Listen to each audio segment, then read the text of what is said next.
Hello everyone, welcome to knowledge of law. Guys, जो आज का टॉपिक है बहुत ही इंपॉर्टेंट होने वाला है। देखो, जब भी कोई नए बच्चे हैं, जब भी वो एलएलबी की डिग्री कंप्लीट करने के बाद कोर्ट में आते हैं, ठीक है, तो भाई उनके माइंड में यही होता है कि मैम हम अपने आप को एज ए नई पहचान कैसे दे पाएँ, हमारी पहचान कैसे बन पाएगी। हम अपने आप की एक पहचान बनाना चाहते हैं कोर्ट में या फिर आसपास के जो लोग हैं। तो भाई कोर्ट में पहचान बनाने की मैं आपको कुछ टिप्स बताने जा रही हूँ। अगर आप फॉलो करोगे तो 101% है कि आपको को वहाँ पर लोग जान पहचान भी बढ़ेगी और आपका जो काम होगा वो एकदम चुटकियों में हो जाएगा।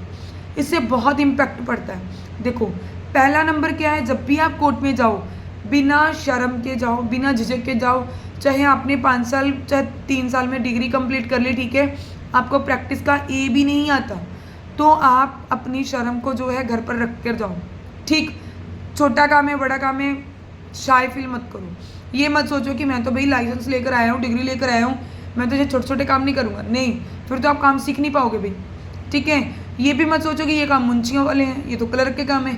भाई जब आप अपना काम करोगे तो क्या आप जाते क्लर्क रख लोगे? नहीं ना, अभी तो आप खुद काम ढूंढ रहे हो, तो आप कैसे अपना क्लर्क अपॉइंट कर लोगे? ठीक, फिर आपको छोटे छोटे काम से ही बहुत आपकी जान पहचान बढ़ती है। मैं आपको बता देती हूँ कैसे। जैसे ही आपकी डिग्री कंप्लीट होती है, विदाउट वेस्टिंग टाइम कोर्ट जाना स्टार्ट कर दीजिए। देखो, अब तो मैंडेटरी भी हो गया सुप्रीम कोर्ट की तरफ से कि हाँ 3 साल की प्रैक्टिस मस्ट भी इंपॉर्टेंट है। कोर्ट में जाइए, चाहे सीनियर को अपॉइंट कीजिए। सीनियर के अंडर में करोगे तो थोड़े बेनिफिट हो जाते हैं। क्या बेनिफिट होंगे मैं आपको बता दूंगी अलग वीडियो में। ठीक है, आज की वीडियो में हम यही टॉपिक रखते हैं कि अपनी जान पहचान कैसे बढ़ानी है। ठीक है, देखो, सबसे पहले सीनियर के अंडर में लग जाओ भाई। सीनियर के अंडर में नहीं लगना तो भाई अपना अलग से कोर्ट जाइए, चीज़ों को ऑब्जर्व कीजिए, देखिए। सीनियर के अंडर लगने के लिए इसलिए बोल रहे हैं भाई, जिस दिन आप डे 1 से जा रहे हो आपको चीज़ों का नहीं पता है। ठीक, बहुत कम बच्चे होते हैं जो कंसिस्टेंसी से अपने आप जाकर काम सीखते हैं। आपको कोई नहीं बोलेगा कि आओ भी मैं आपकी बाजू पकड़ कर आपको ये काम सिखा दूँ। नहीं भाई, किसी ने क्या ही मतलब, किसी को मतलब है। कोई बंदा आपको बताएगा, 10 बार बताएगा तो वो 2 मिनट में खुद नहीं कर लेगा काम। ठीक है, अगर आपको सीखना है तो एफर्ट्स आपको करने पड़ेंगे। पहला टिप्स, सीनियर को ज्वाइन कर लो। नहीं करना, खुद इंडिपेंडेंट अपना जाना स्टार्ट कर दो और एक डायरी रख लो, चाहे सीनियर के अंडर में हो चाहे खुद कर रहे हो तो डायरी रख लो। डायरी के ऊपर छोटी छोटी चीज़ें, जो भी नई चीज़ें हैं उन्हें डाउन करते रहो, राइट डाउन करते रहो। ठीक है, फिर घर आकर उन चीज़ों को देखते रहो। फिर सेकेंड चीज़ मैं बता दूँ, जब भी कोर्ट में जाओ, ठीक, डे 1 ही कोर्ट के बाहर ही नोटिस बोर्ड लगा होता है जिस पर जितनी कोर्ट होती हैं, जितनी फ्लोर होती हैं, कितनी जजेस बैठती हैं, वो लिखा होता है। उसकी फ़ोटो क्लिक कैमरे में अपने फ़ोन में कर लीजिए। ठीक, इससे क्या होगा, वो आप डायग्राम घर पर आकर खुद ब्लैंक पेपर के ऊपर पेन के साथ बनाइए। पेन के साथ बनाने में आपको क्या पता चल जाएगा कि कौन सी कोर्ट कहाँ पर है और कौन सा एलमद रूम कहाँ पर है। हर एक फ्लोर पर चक्कर लगा दीजिए, 2-4 दिन, 5-10 दिन लगा दीजिए, कोई फ़र्क नहीं पड़ेगा। उससे क्या होगा कि आपको एकदम पता चल जाएगा कि कौन सी कोर्ट कहाँ पर है और कौन सा अलमद रूम कहाँ पर है। ठीक, ये हो गया। थर्ड चीज़, जब भी आपको आपका सीनियर एग्जामिशन लिखने का मौका दे, या एग्जामिशन देने का, चाहे लिखने का नहीं भी चांस दे रहा, आपको बोल रहा है कि एग्जामिशन दे रहा हो कोर्ट में, चाहे एग्जामिशन टाइपिस्ट से करवाएगी क्या टाइप, चाहे क्लर्क ने लिख कर दी है, चाहे कलीग ने लिखी है, उस एग्जामिशन को पकड़ो, पढ़ो और देकर आओ और उसमें देखो कितने की कोर्ट फीस लगी है, 10 रुपये की। ठीक, और उसकी फ़ोटो क्लिक कर लो अपनी फ़ोन में। एक एप्लीकेशन से आप 10 एप्लीकेशन बना पाओगे। ठीक, ये आपका थर्ड स्टेप हो गया। आप उस एग्जामिशन को लेकर कोर्ट में जा रहे हो, उसे एक बार थोड़ा सा पढ़ लो।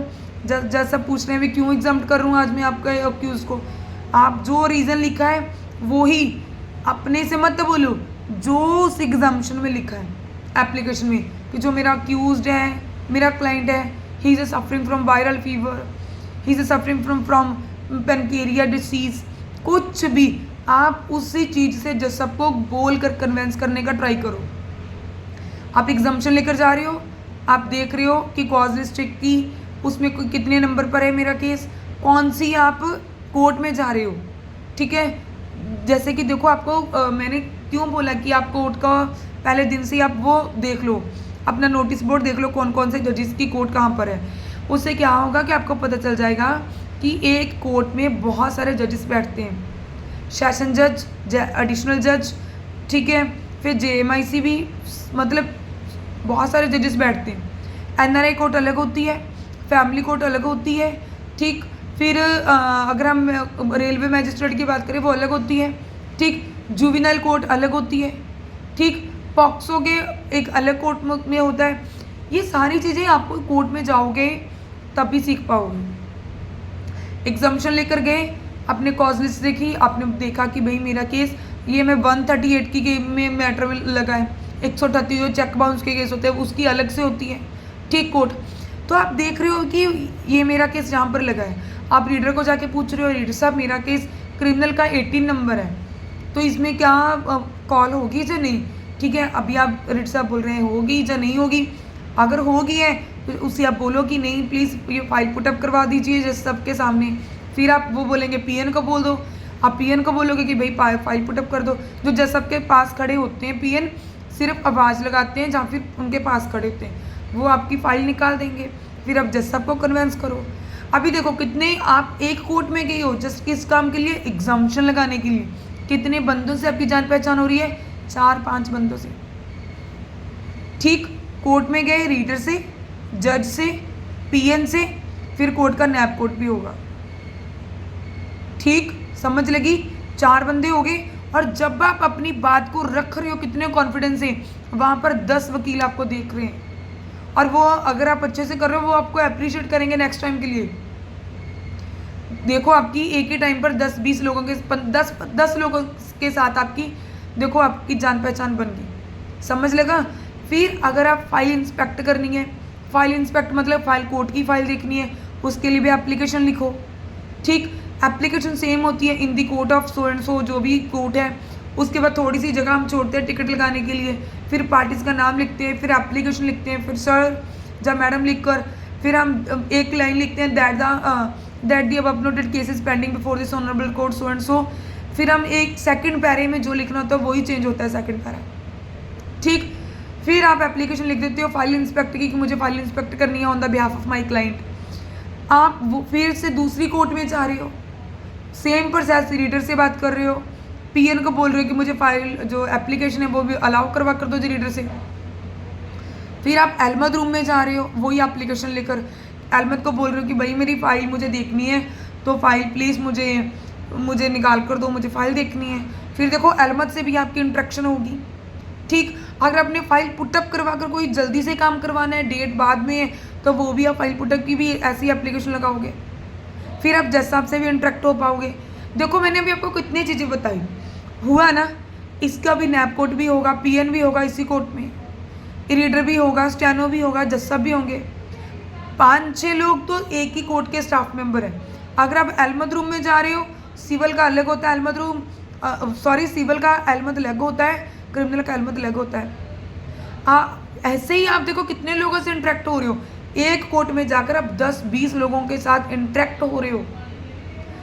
फिर नकल फार्म कैसे फिल करना है, नकल फार्म जो भी आपको रिक्वायर्ड डॉक्यूमेंट है वो आप लिख दो नकल फार्म में, ठीक है। फिर देखो अगर तो बड़ी कोर्ट है उसमें देखो कि हाँ भाई अगर एडिशनल सेशन जज हैं या सेशन जज हैं उसकी नकल कहाँ सबमिट होती है, अगर लोअर कोर्ट है उसकी जो नकल है कहाँ सबमिट होती है। आप उस जहाँ पर नकल फार्म का ऑफिस है वहाँ पर जाइए, सबमिट कीजिए, ठीक है। फिर जब आपको नकल लेने जाना है वो अलग ऑफिस होता है, आप उनसे पूछ लीजिए मैम मेरी नकल बन गई। देखो एक ही केस में आप छोटे छोटे काम करने के लिए भी अभी प्रोसीडिंग ख़त्म नहीं हुई है, 2-4 चीज़ों की बात कर रही हूँ, तो आपके कितने लोगों से इंटरेक्शन हो रही है, ऐसे ही आपके रिलेशन बनते जाएंगे। एक काम के लिए आपको कल्पना पड़ेगा, एक काम के लिए फर्स्ट टाइम आपको कल्पना पड़ेगा करवाने के लिए, क्योंकि आपको नॉलेज नहीं है, नहीं पता। सेकंड टाइम आए हो आपकी वहाँ पर रीडर भी हेल्प करेगा, PN भी हेल्प करेगा। अहमद रूम में जाओगे तो वो भी बोलेंगे हाँ जी वकील साहब क्या काम है, तो आपको अहमद भी हेल्प करेंगे। अगर आप कॉपी एजेंसी में जा रहे हो वहाँ पर भी आपको फिर प्यार से बोलेंगे हाँ जी वकील साहब। अगर आप कभी कभी जा रहे हो फिर तो नहीं, अगर आप डेली रेगुलर जाते रहते हो तो आपको वहाँ के जो लोग हैं वो पहचान बन जाती है, देखते हैं कि बच्चा काम करने वाला है, वो भी आपको हेल्प करते हैं। धीरे धीरे कई बार क्या होता है, कई बार वो आपको कोई ना कोई मैटर रेफर भी कर देते हैं। ठीक है, जैसे कि मान लो अभी किसी एक कोर्ट में गए, वहाँ पर जाकर आपकी पीएन के साथ बन रही है जो आवाज़ लगाता है। ठीक है, आप रीडर को बोल रहे हो, रीडर साहब मेरा ये वाला मैटर है, सिविल का 19 नंबर है। वो बोल रहा है, आप पीएन को बोल दो। आप पीएन को बोल रहे हो जो भी उसका नाम है, ठीक है, कि आप सर मेरी प्लीज़ ये वाली फाइल पुटअप कर दीजिए। अगर आप डेली कोर्ट में जा रहे हो, उसको आप अच्छे से बुला रहे हो, वो 1 मिनट में आपकी फाइल जो सबके सामने पुटअप कर देगा। मैं डिस्ट्रिक्ट कोर्टों की बात कर रही हूँ भाई। फिर देखो, अगर आपके सीनियर ने बोल दिया कि भाई आप मतलब चले जाइए किसी भी SDM 1 के SDM 2 में या कमिश्नर कोर्ट चले जाइए, तो आप उसमें घबराइए मत, आप चले जाइए। एक बार में नहीं पता चलेगा, मैं आपको बता रही हूँ, जब आप फर्स्ट टाइम कोई काम करने जाओगे आप खुद इरिटेट होगे, सेकंड टाइम करने जाओगे और सामने वाला आपकी आगे से हेल्प करनी स्टार्ट कर देगा। ठीक है, बट एफर्ट्स आपको खुद करने पड़ेंगे। अगर आप SDM की कोर्ट में SDM 1 SDM 2 कमिश्नर की कोर्ट में जा रहे हो, ठीक है, तो उसमें क्या है, आपको धीरे धीरे पता चलता जाता है, आपकी ऐसे इंट्रैक्शन होती जाती है। और नेक्स्ट मैं आपको बता दूं, अगर आपके सीनियर ने आपको कोई छोटी सी भी एप्लीकेशन लिखवाने के लिए टाइपिस्ट के पास भेज दिया, जाओ भाई टाइपिस्ट के पास जाकर ये वाली एप्लीकेशन लिखवा लाओ, टाइप करवा दो, आप जाइए, मना मत कीजिए, जाइए फटाफट और टाइपिस्ट के पास जाइए। आपको पहली बार नहीं, कोई भी काम आप पहली बार करोगे नहीं होगा। आप जब देखो टाइपिस्ट के पास जाओगे, आपको पता चलेगा कैसे टाइप होती है, क्या मटेरियल उसमें ऐड ऑन होता है, एप्लीकेशन में क्या चीज़ें कहाँ पर सेट करनी होती हैं। ठीक है, आप वो देख लोगे, ड्राफ्टिंग कैसे सेट करते हैं आपका देखोगे। आपका देखो टाइपिस्ट के पास जा रहे हो, आपको उनसे भी इंटरेक्शन हो रहा है। देखो आपका सीनियर कितने टाइपिस्ट से काम करवाते हैं, 2 से 3 से 4 से।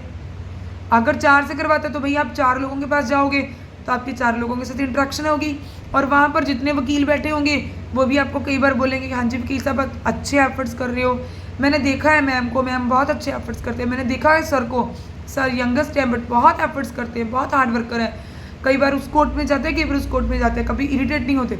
भाई आपको नहीं पता होगा, आप अपना काम कर रहे हो, बट लोग आपको ऑब्जर्व करेंगे, जो सीनियर वकील भी होंगे, जो आसपास के कोई वकील होंगे। इन्हीं छोटी छोटी बातों से आप क्या करोगे, अपनी जान पहचान बढ़ा पाओगे। फिर कोर्ट के बाहर जो भी PM मतलब बैठे होते हैं, PN नहीं बोलूँगी, एज ए सिक्योरिटी मेंबर, जो पुलिस वाले बैठे हुए एज ए सिक्योरिटी, जो मेल फीमेल की चेकिंग करके पुलिस मतलब अंदर जाने देते हैं, कोर्ट के अंदर एंट्रेंस करने देते हैं। जब आप स्टार्टिंग में आ रहे हो, 1-2 दिन आप खुद उन्हें बुला लो, हाँ जी मैम कैसे हो, good morning ma'am, good morning sir कैसे हो। ठीक है, अब आपको ठीक है, उनको पता चल रहा है आप रोज़ रोज़ आ रहे हो। आप हफ्ता 10 दिन बुलाओगे, 20वें दिन वो खुद ही आपको बुलाएंगे, हाँ जी वकील साहब कैसे हो, गुड मॉर्निंग वकील साहब, हाँ जी वकील साहब आप कल नहीं आए, कैसे हो वकील साहब। फिर ऐसे ही आपकी जान पहचान बढ़ जाएगी। धीरे धीरे जब आप अपनी प्रैक्टिस करते जाते हो, थोड़ा उन्हें लगता है कि हाँ भाई इनका काम सिरे चढ़ रहा है, तो वो आपको काम भी देने लग जाते हैं। पहचान बनाने में टाइम लगता है, बट आप छोटे छोटे एफर्ट्स करोगे ना तो वो रिजल्ट एक दिन आएगा। आप बट करते रहो। ठीक है, नए बच्चे बहुत पूछते हैं कि मैम हम अपनी पहचान कैसे बनाएं, मैं चाहता हूँ कि मेरी पहचान भी ऐसी बने, मुझे भी सारे लोग जाने। एक दिन से नहीं होगा। ठीक है, आप पार्किंग साइड में जा रहे हो, वहाँ पर आपको बहुत सारे वकील मिल रहे हैं, आप नए हो, तो अगर आपको वो थोड़ा बहुत भी बुला रहे हैं आप बोल दो, चाहे आप खुद बुला लो अगर थोड़ी सी भी इंट्रैक्शन है, good morning sir, good morning ma'am, और मैम कैसे हो, क्या ही चला जाएगा भाई। अगर उनको न को भी कोई काम होगा, उनको किसी और कोर्ट में जाना होगा, तो वो कई बार क्या होगा आपको बोल कर चले जाएंगे कि मेरा आप केस देख लोगे। तो आपको देखो मौका मिल रहा है, चांस मिल रहा है, अपॉर्चुनिटी मिल रही है। पैसा भले ही ना कोई दे दो 1-2 साल आपको, बट अगर आपको काम करने की अपॉर्चुनिटी भी दे रहा है तो वेल एंड गुड है। काम सीखना और सिखाना बहुत बड़ी बात है। काम सिखाना किसी को, वो पैसा देने से भी बड़ी बात है। सारी ज़िंदगी बंदा उसी काम जो सीखा हुआ है उसी से बाद में कमाई करता है। ठीक है, तो भाई आज की वीडियो में हम इतना ही आपको बताएंगे। तो अगर आपको हमारी नॉलेजफुल टिप्स अच्छे लगें तो इसे लाइक कर दो, फ्रेंड्स के साथ शेयर कर दो, चैनल को सब्सक्राइब कर दो और अपना पॉइंट ऑफ व्यू बताना मत भूलना। ठीक, क्योंकि मुझे आपके जो कमेंट होते हैं मेरे लिए बहुत बहुत बहुत रेलिवेंट होते हैं। मैं उन्हीं चीज़ों से आपके लिए और नए नए कंटेंट लेकर आती हूँ, नई नई वीडियोज़ बनाती हूँ। तो प्लीज़ आप मुझे अपना पॉइंट ऑफ व्यू बताते रहा करो।